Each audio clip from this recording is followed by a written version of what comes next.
Welcome back to the program. So the Afia Monitor, thank you for staying tuned. Of course, we're joined now virtually by Mr. Chilaka and Njoku, Public Affairs Analyst and CEO, Sputnet Limited. Mr. Chilaka, good morning, and thank you for joining us on the show today. Good morning, Natalie.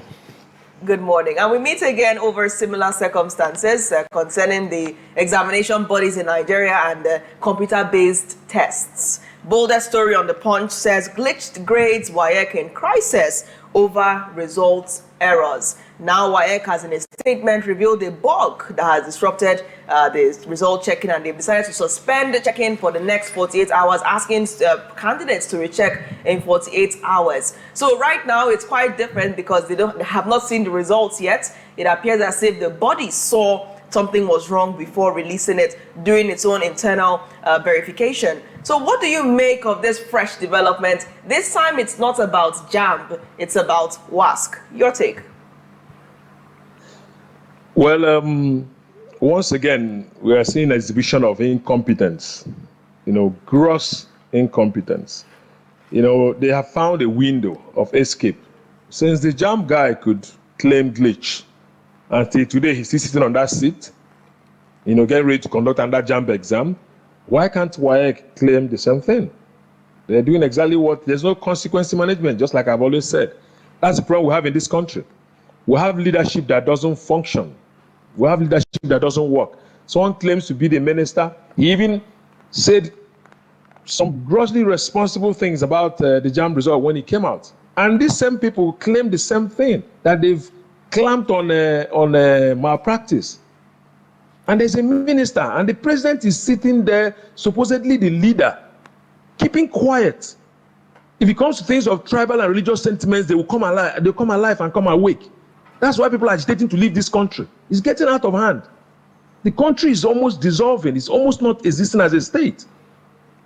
Inaction of a leader is even sometimes worse than actions. You cannot keep quiet when people are messing up. These are young people. They are losing faith in the country every day. This same set that has gone through JAMB glitch are going through WAEC glitch. A lot of them now have no confidence in the exam system. Same with others coming behind them. It is such a shame. There is no consequence management. The president is sitting there. He's watching these people fail in their roles and is allowing them to sit. What is the JAMB guy still doing there? He should have been fired by now, since he did not resign by himself. What is the minister still doing there? He has failed, as far as I'm concerned. He should be honorable and resign by himself. He shouldn't even wait to be fired. And you're seeing people agitating everywhere to leave Nigeria. Who wants to be in a country like this? Who? All the things that Nnamdi Kanu said about Nigeria is playing out every day. People are beginning to believe him more. Because the man is on point. Mr. Chilaka. The state has failed. Yes. It's sad. It's sad. The other time it was JAMB. Now it's WAEC. But now let's get to what literally could be the problem here. Yes, the CBT. They say CBT is going to curb, exam malpractice. Right. We followed suit. But now, what's the issue? Is it the same thing we're talking about? Prompts, the commands they give for this computer-based examination, or not being accountable enough? I'm talking about the body. It was JAMB before, now is WAEC, or not being accountable enough, or ill preparedness. First of all, the glitching started with INEC. And that's where our problem starts, by electing the wrong people.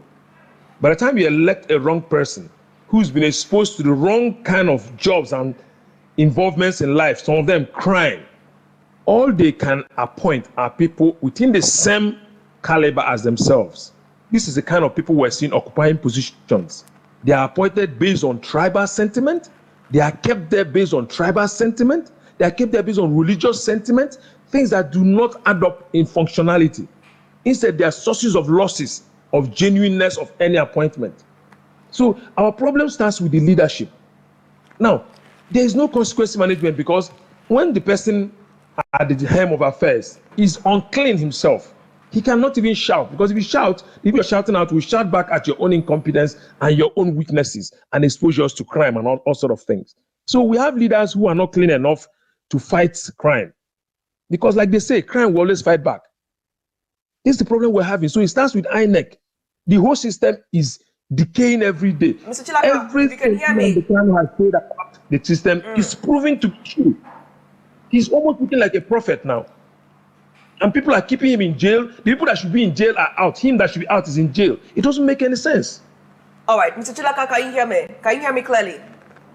Very well. Great. We've talked about INEC, we've talked about WAEC, we've talked about JAMB and their respective exercises. INEC, it was IREV, WAEC, it was WASC, JAMB, it was UTME. And all of these are based on one thing, technology. Now, we have seen so many programs being hosted across Nigeria talking about harnessing the benefits of technology, talking about technology being the future, how Nigeria is prepared for technology. So many programs. And we've always asked the question, what is the implementation plan? What is the way to track the progress of these programs on sustainable technology solutions? And we're seeing the most basic test, CBT, coming up as a hydra-headed demon for these bodies to manage, including IREV. What is your take on Nigeria's preparedness to harness the benefits of technology? Okay, I'll break it down now. I was going to it before.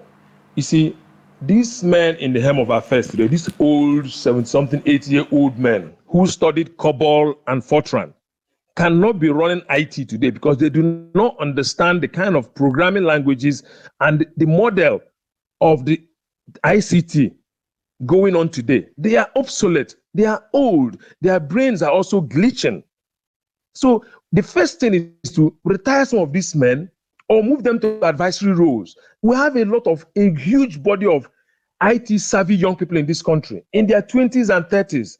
These are the people that should be in charge of these things. They know it. They've learned it from day one. It's like instinct to them. These men are coming from the old school. They need to be let go. And all this, like I said, goes back to the leadership. If you do not understand the impact of an action or an inaction, then you become reckless in your actions. Some of these men do not know the long-term implication of keeping people like this JAMP guy and the Y guy in position. Now, we're learning from mistakes. CBT is the most basic part of ICT. It's a very basic part. There are complicated things going on in the IT world. These things are very basic. We can't be struggling with this when people are going AI and going robotics. So these men need to be, there should be a cleanup in the system. The old people should be either moved to advisory roles or let go and rest. There are a lot of young people that should take roles that are challenging and complicated like IT. It's not for old people who studied Fortran and COBOL. Those programming languages are obsolete. The IT knowledge they have is obsolete. And these men are so arrogant and the level of impunity because of the system through which they came in. If somebody had to go through a proper clean system where he has to pass through interviews, his system, his documents are checked, his calculations are pre-checked before he's given a chance at all to take a shot at such a position, they will not exhibit impunity.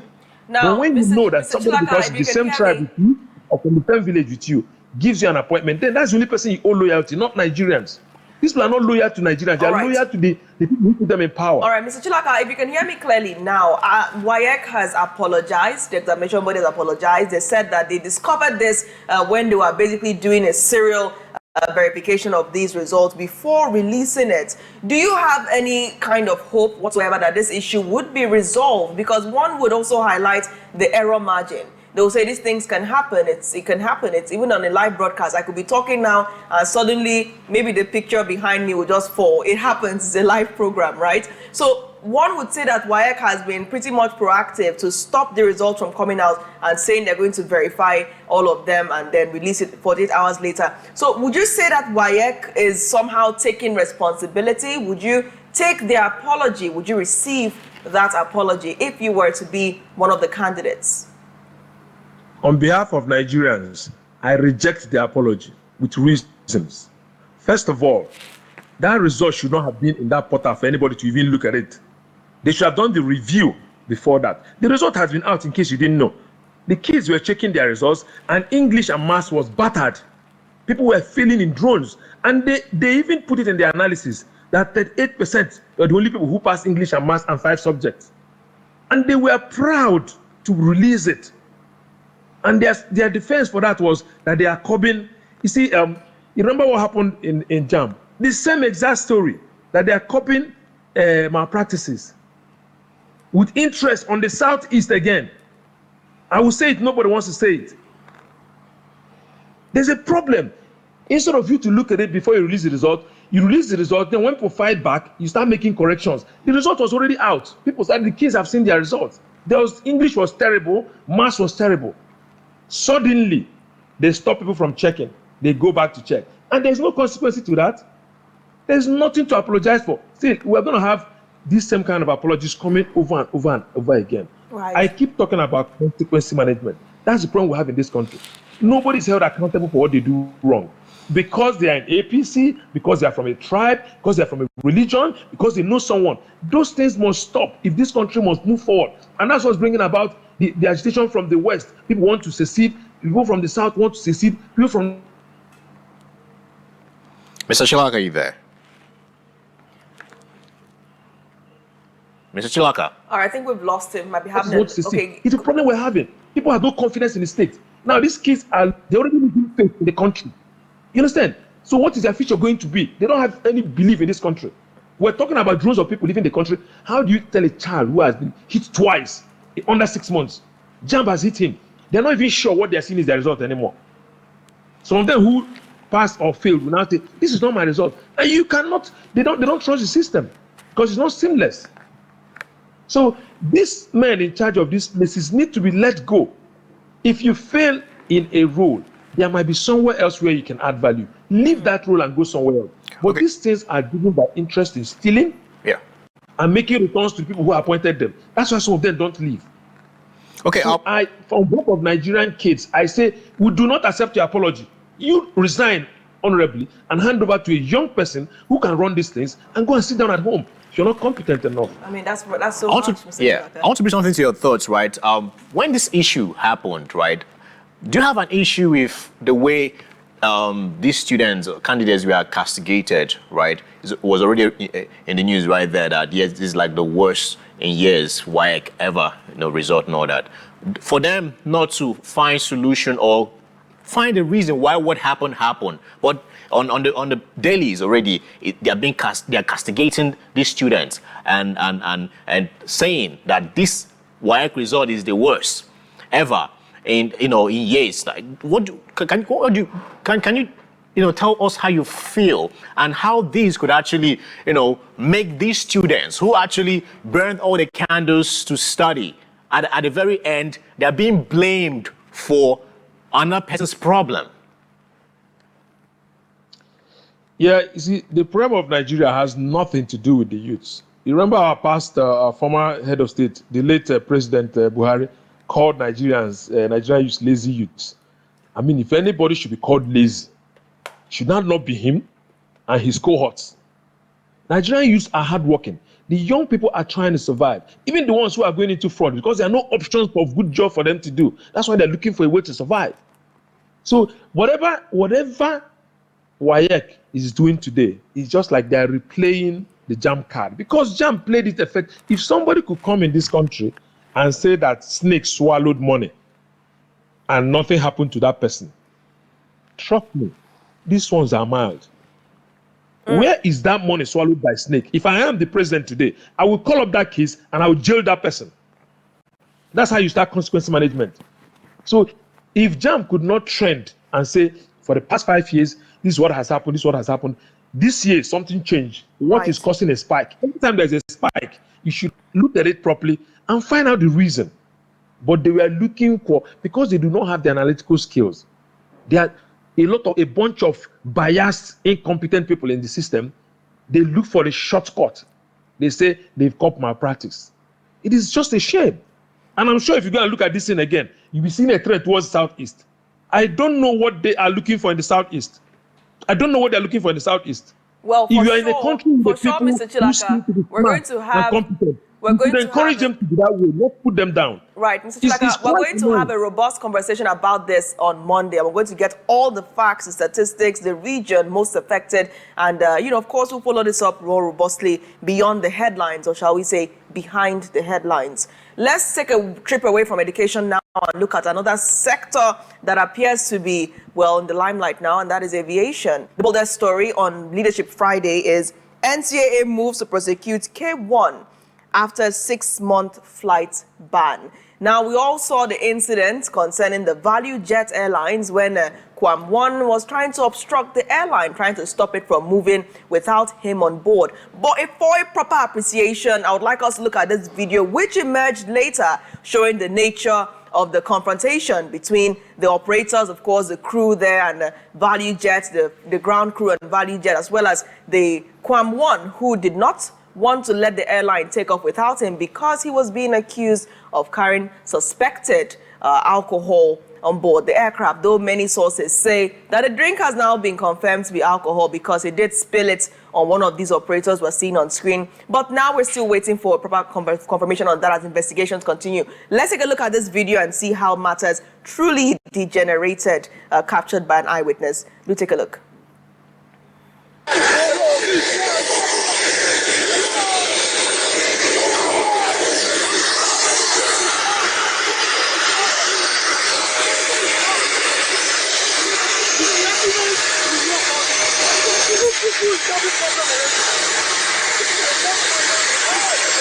You don't like those?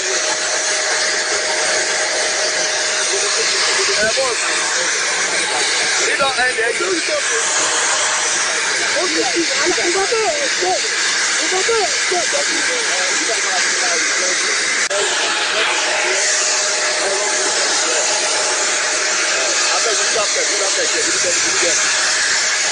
D'accord.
Now, Mr. Chilaka, many pundits say that this act endangered the safety of all the passengers on board the aircraft. Kwam One's team has, of course, released a statement highlighting the fact that the two pilots have been, basically, they've had their licenses revoked. It's just a lot of back and forth between NCAA, Kwam One in question, and everything going on in the aviation sector. We've seen Keyamo come out to react. He's saying, that's the Minister of Aviation and Aerospace Development, K1 physical blockage of aircraft from taxiing reprehensible. So people are now trying to push for action to be taken against him for going ahead to do it. Some saying that he did it because he feels he's a public figure, he's a celebrity, and he can do whatever he wants to do. Mr. Chilaka, I really want to know what you feel about this action by the Fuji musician.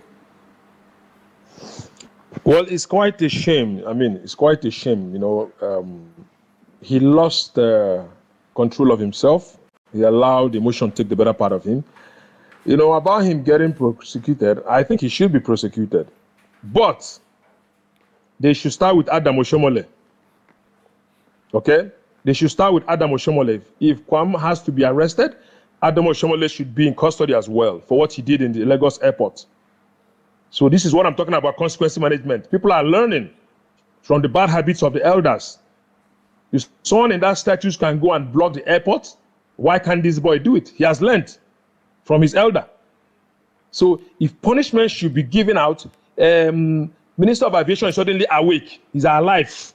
Wants to come and arrest and prosecute Kwame. He should start with Adam Oshomole as well. Yes, that's what I think. He should start with Adam Oshomole. They should arrest him as well while they're arresting this young man. Because if you do not do something about it, another one is going to happen. Exactly what I was saying about the JAMB incident. There has to be consequence management. But Mr. happening. Chilaka, in this case, we saw the Fuji musician physically block the aircraft. We even saw the scene captured by a very commendable eyewitness, a great citizen journalist, when the moment when he had to slip under the wing of the plane to avoid being hit. Some people on social media were saying this would have been the first time that he would have gone down in history as the first man to be hit by an aircraft on the tarmac, right? So there are lots of angles to this. This one thing is for sure, the airline business works with a schedule. You have to know when the aircraft to take off, when it's going to land, because other flights depend on the timing of that previous aircraft. But it seemed to not make any meaning to Kwam 1 as he stood in front of the aircraft and tried to stop it from taking off. On the other hand, the pilot, the issue with suspension and, of course, the license revocation was linked to the fact that the pilots took off without the proper authority of the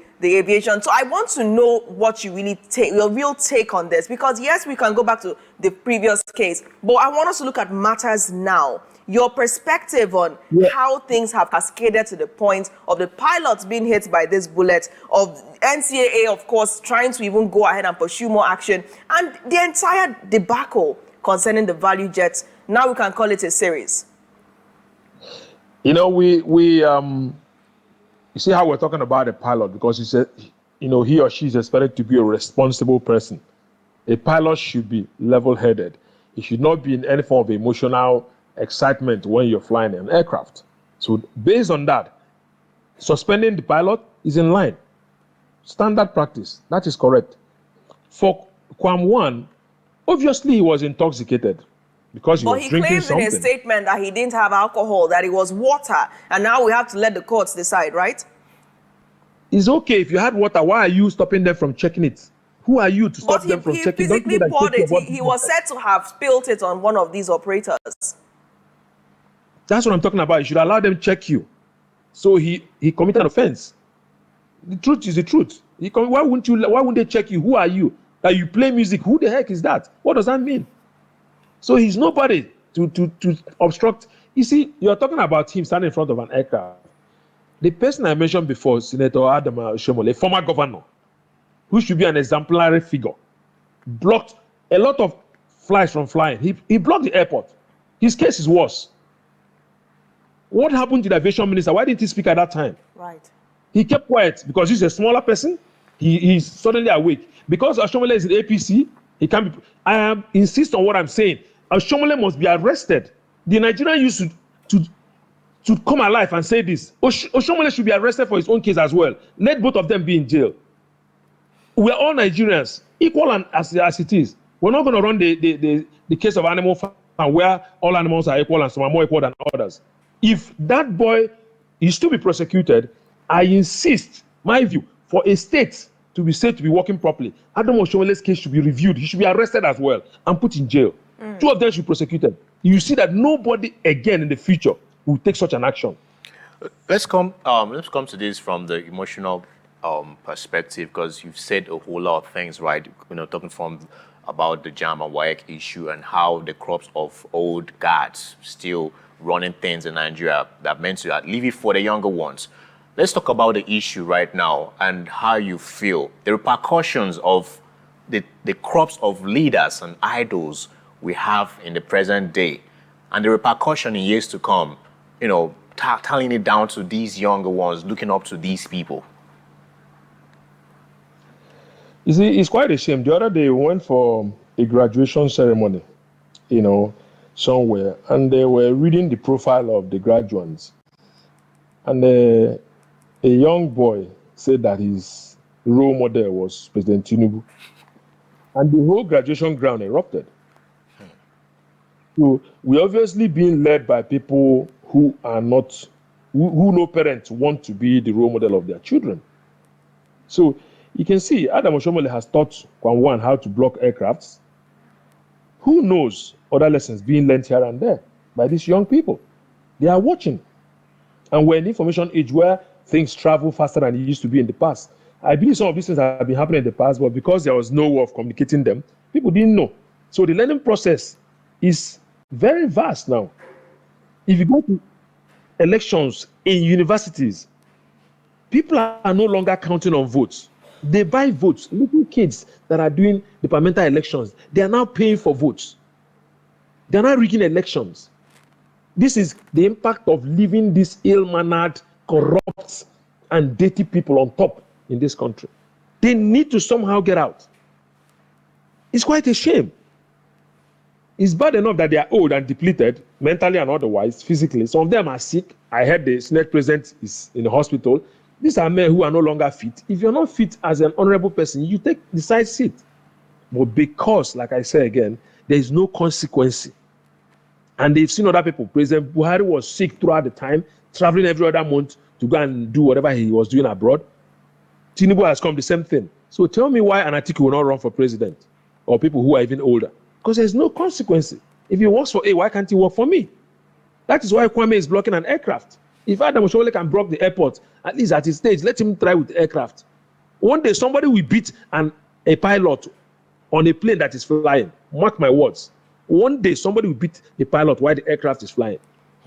This is the consequences of indecent criminal elders leading the country. Mr. Chilaka, it's clear where you stand on the issues this morning, and that is consequence management. You're stressing the need for people to pay for their actions before they cause a ripple effect across the various sectors. And that's something I think a lot of leaders do not understand. People continue to do these things. Now we're turning the airport into some kind of jungle gym, or not even a jungle gym, into a local motor park, because that's what it looks like. You don't know what it means to take an aircraft up, fly it for a couple of hours, land it safely, knowing fully well that 1 minute behind schedule could lead to some kind of collision mid-air or even on the runway. So it's so sad that things are being handled this way. But let's also look at another part of this. And that concerns the fact that Kwam One did not just appear on the tarmac. He had that bottle as he went through all the checks. He went through other officials, and they said that he was, being adamant about the drink, and he was able to get by till he got to the tarmac and started to cause the confusion and chaos that we saw on video. What does it say that an individual will be allowed to go through all those checks, even get to the tarmac, and then start to cause a scene? What if it wasn't water or alcohol? What if it was something more dangerous? What if it was something that could have led to a major aviation disaster? Do you think that safety, all of these checks are being handled with laxity right now in Nigeria? I'm sure you know the answer to those questions. I tell you what, the body language of the leader trickles down to every person in the country. I've said this a number of times. When a leader dresses in a particular way, any leader that comes to power, if you watch even his dressing, after a while, the political class and people around government starts dressing in that way. So these things is about their body language. If you are a president, you are a governor, you are a senate president, and you disobey court orders, you understand? You do not follow due process. Those under you will follow suit in their own way, and the whole thing keeps trickling down.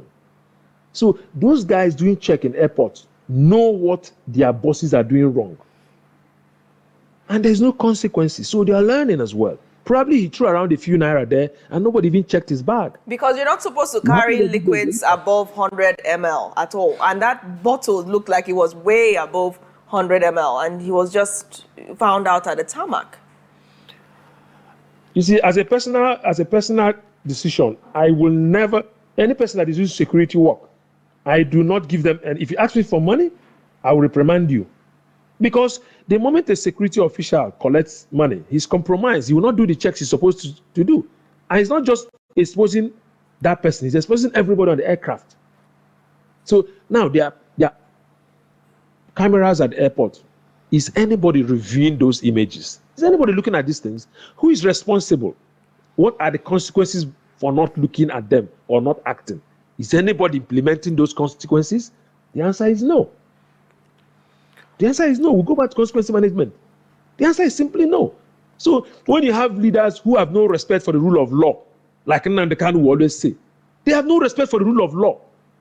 That is why he calls this country a zoo. He's looking, initially when he said this, it looked like he was saying a lot. But every day he's vindicated. It's becoming clear that this country is a failed state and is being run like a zoo because it's lawlessness at its peak. I don't know if there's anywhere in the world where this level of lawlessness exists. When an individual, because he's an artist, will go and stand in front of an airport. Mr. Chilaka. And a former governor, a senator, we go and block an airport. Well, still thinking about this thing, if you want to get a little bit controversial, some people actually stated, because the president is his brother, something like that, though. But, let's round off, just a couple of seconds.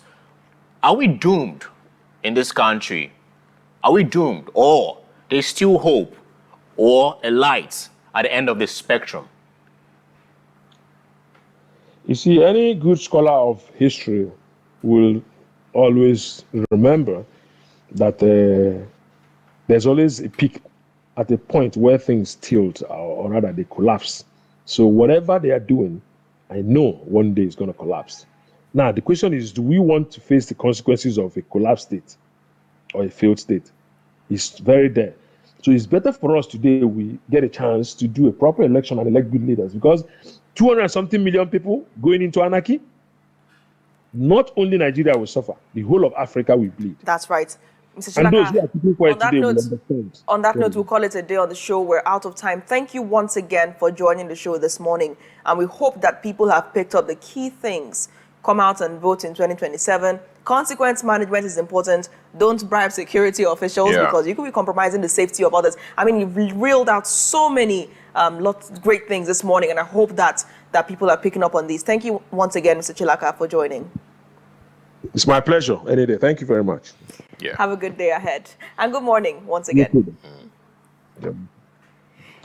All right, we're on a quick news break now. When the morning show returns, we'll be taking an update on Ugwoye Elijah Akuma has returned. And this time, he's bringing the flood waters with him. The morning show returns in seconds. Stay tuned.